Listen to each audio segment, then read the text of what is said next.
Abdullahpur toll plaza আর কি, ওই যে কুচিয়াপাড়া এলাকায় তারা হাইয়েস্ট মাইক্রোতে যাচ্ছে, পিছন থেকে ব্যাপারী বাস এসে তাদের সজোরে ধাক্কা লাগছে। স্পটে 5 জন জায়গায় ডেট। তারপরে আইনশৃঙ্খলা পরিস্থিতির জন্য তারা নিয়ে আসছে। আমরা মিটফুড এলাকায় আইনশৃঙ্খলা ডিউটি নিয়োজিত ছিলাম। আসার পরে আমরা 5 জন এমার্জেন্সিতে ভর্তি করাইছি। তার ভিতরে আবার 2 জন ঢাকা মেডিকেলে রেফার করছে, আর 5 জন মারা গেছে। তাদের অবস্থা তো আপনারা দেখছেন যে 5 জন ঢাকায় ডেথ অবস্থায় আছে। আমরা জাস্ট 11:55 ঘটিকার সময় তারা নিয়ে আসছে মিটফুড হসপিটালে। আত্মীয় স্বজনের সাথে কথা বলছি, তাদের আইনগত যেটা আমাদের প্রক্রিয়া আছে সেটা আমরা ব্যবস্থা নিচ্ছি। তাদের কথা বলছে যে একজন আটক করছে আর বাস স্পটে আছে। 2 মেয়ে, আমার 1.5 বছরের নাতি আর আমার ওয়াইফ, এই 4 জন মারা গেছে।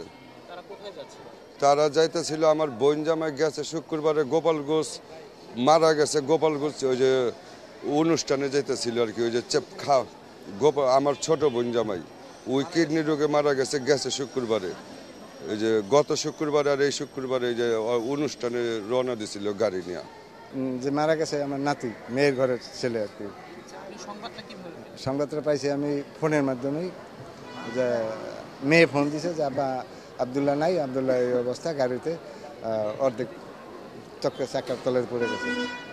এই পর্যন্তই খবর পাইছি। আর খবর তারা মাদারীপুর রওনা দিয়েছিল ঢাকার থেকে, মগবাজার থেকে।